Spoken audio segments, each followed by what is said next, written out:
방송인 진영기 씨는 2002년도 극초창기부터 인터넷 방송을 한 사람으로서 2010년도에 화성인 바이러스 방송에도 나이 31세의 화성인으로 출연한 전력이 있습니다. 그리고 최근 2020년 7월 8일자 기준으로 41세의 나이로 스스로 자필 유서와 함께 목숨을 끊었습니다. 왜 그 사람이 자살했냐에 대해서는 사람들이 대략적으로 유추할 수 있습니다. 인터넷 방송 극초창기 멤버임에도 타여 BJ를 스토킹하고 여러가지 무리를 일으켜서 실제 형사처벌을 받은 전력이 있으며 그 이후에도 방송 중 성기 노출 등에 관한 컨셉으로 이미 영구정지를 받아서 초창기 멤버임에도 불구 여타 방송 BJ들처럼 그 혜택을 보지 못했습니다. 중간에 주식 투자로 인한 재산 탕진 그리고 그 이후에도 집행유예 기간 중 성희롱 3년 처벌 통지를 받은 등 여러가지 실책과 실패가 겹친 것으로 보입니다.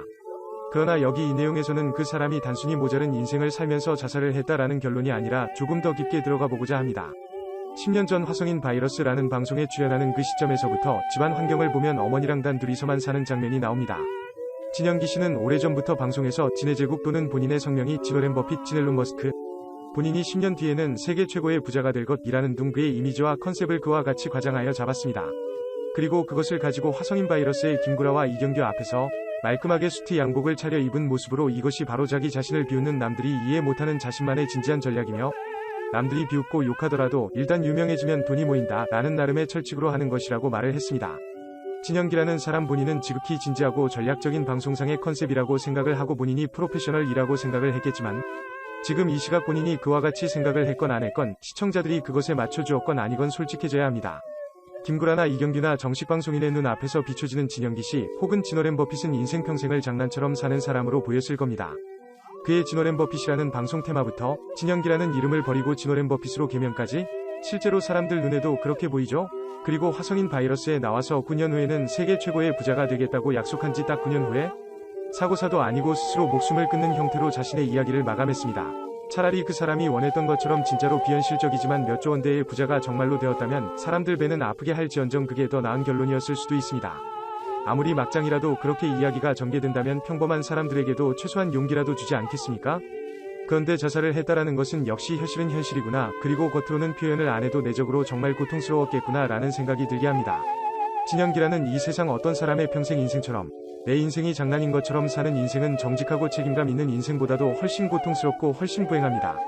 어차피 반드시 부딪힐 수밖에 없는 그런 차원의 것이 인생에는 지금 당장은 아니더라도 언젠가는 그런 게 닥치는 건데 할 것 제때 똑바로 안 하고 끊임없이 미루고 장난인 것처럼 살고 남이 현실적으로 어떤 방도가 있냐고 물어보면 그때서야 나는 남들이 쉽사리 모르는 않는 비장에 무언가가 있다며 반 농담식으로 나는 이것을 계획적으로 하는 거라며 양복 차려입고 방송 프로에 나와서 눈을 날카롭게 부릅뜨다가 그런 식으로 말한 뒤 본인 자신도 죄책감과 자괴감을 느끼는 와중에 자신만의 그 원대한 계획을 위해서 남이 미쳤다고 말하는 퍼포먼스를 욕까지 얻어먹어가며 반복합니다.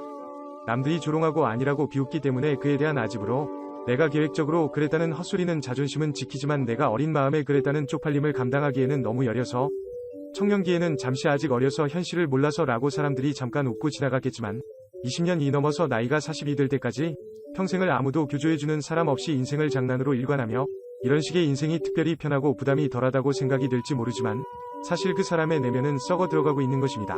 잡히지 않는 구름 위를 두둥실 떠다니면서 차라리 공장에서 하루 14시간 씻고된 일을 하는 노동자가 더욱 심적으로는 편안했을 것입니다. 왜냐 해야 할 일을 결국에 아무리 고통스럽더라도 끝까지 한 사람과 해야 할 일을 끝까지 미루고 안하고 외면하고 도망가고 그리고 가장 끝의 순간에 가서도 사실 다 장난이야 라고 하는 사람은 심리 내면의 부담의 무게 자체가 다르기 때문이죠. 너무나 괴롭지만서도 이제 더 이상 멈추지 못하는 수준까지 간 것인지도 모릅니다.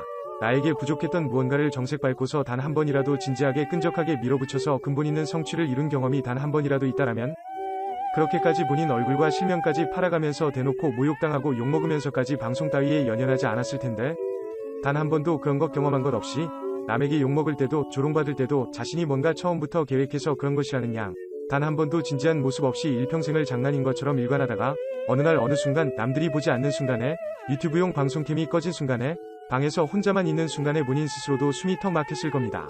본인이 길바닥에서 발가락으로 짜장면 먹고 진해제국이고 자신이 진해제국 황제라며 방송한 내용들을 보며 화성인에 출연했던 과거의 방영부를 보면서 그리고 그런 영상들 속 사람들의 댓글을 읽으면서 어쩌면 진영기 본인도 훌쩍훌쩍 울었을지도 모릅니다. 왜? 이제 장난만 치기에는 너무 시간이 많이 지난 것 같은데도 아무것도 증명된 것도 나아진 것도 없이 정말로 자신을 욕하고 조롱하던 사람이 맞는 것 같기 때문에 난 처음부터 그냥 농담이고 장난이었다 라고 익살스럽게 웃는 분위기로 더 뒤로 도망가고 싶은데 더 이상 갈 곳이 없는 것 같기 때문에 단지 정면으로 마주하기 두려워서 그 이유 때문에 내 인생을 나 스스로가 도망치고 방치하고 끝내는 속여버린 것 같아서 아버지라도 떳떳하고 당당하시고 엄격한 충분히 본받을 만한 사람이 주위에 있었더라면 그렇게까지 무책임한 장난으로 인생 통째로 일관하지는 않았을 텐데 참 안타깝다고 생각하는 한편 다른 한편으로 무척 한심하다는 생각이 듭니다. 죽는 그 순간까지도 인생의 무게가 조금 더 무겁고 때로는 옆으로 거치게 될 일즈음은 어찌 보면 가벼운 것이라는 사실을 알고 있었다면 그런 식으로 본인의 늙은 홀 어머니나 가족들을 뒤로하고 끝까지 장난인 것처럼 인생을 가볍게 여기고 가볍게 몸을 던지지는 않았을 텐데 단순히 진영기가 어리석고 한심한 사람이었다라는 것을 말하려는 게 아니라 우리 모두가 그러하듯 언젠가 선택의 순간이 오면 결국에 어느 편이 더 고통스러운지 분간을 해야 합니다. 동상에 걸린 환자도 조직이 괴사하는 게 온몸으로 퍼지기 전에 더 늦기 전에 동상이 걸려 죽은 손가락 부위만 잘라내듯이 우리의 인생도 한정된 시간 안에 무엇이 나은지 결국에는 고통스러운 선택을 입술을 깨물고 해야 합니다. 지체하고 외면하면 고통의 총량은 결국에 감당 못할 정도로 반드시 불어나게 되어 있습니다. 차라리 언제까지나 도망치면서 인생 자체를 장난으로 받아들이기보다는 어차피 똑같은 고통을 느끼게 된다면 남이 나를 때리기를 기다리면서 남에게 매를 맞으면서 고통을 받는 것보다도 내가 나 혼자 숨이 차고 정신이 나갈 것처럼 운동을 해서 남에게 맞지 않게끔 똑같은 고통을 받더라도 나를 위한 고통을 선택하는 게 낫습니다. 진영기라는 사람은 정말 이 세상에 한 명만 있을 법만 너무 특별한 유형의 사람이었다면 아마 자살을 해서 이 세상을 떠난 지금 시점의 사람들에게 회자되지도 않았겠죠.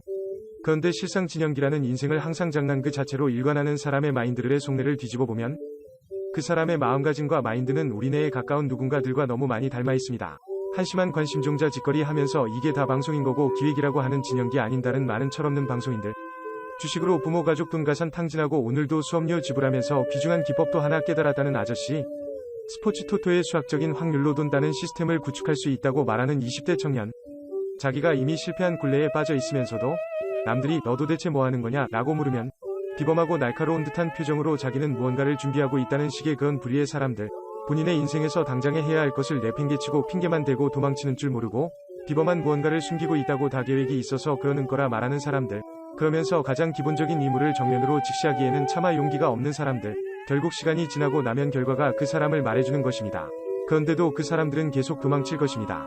너무 두려워서 끝없이 저승사자처럼 달려오는 운명의 목덜미가 잡히고도 사실 그냥 다 장난이었어 라는 식으로 웃어 넘기려고 할 겁니다. 한심한 것인지 불쌍한 것인지 비극인지 모르겠지만 전 진영기라는 이 세상에서 이미 없어진 사람을 볼 때마다 그와 같이 생각이 납니다.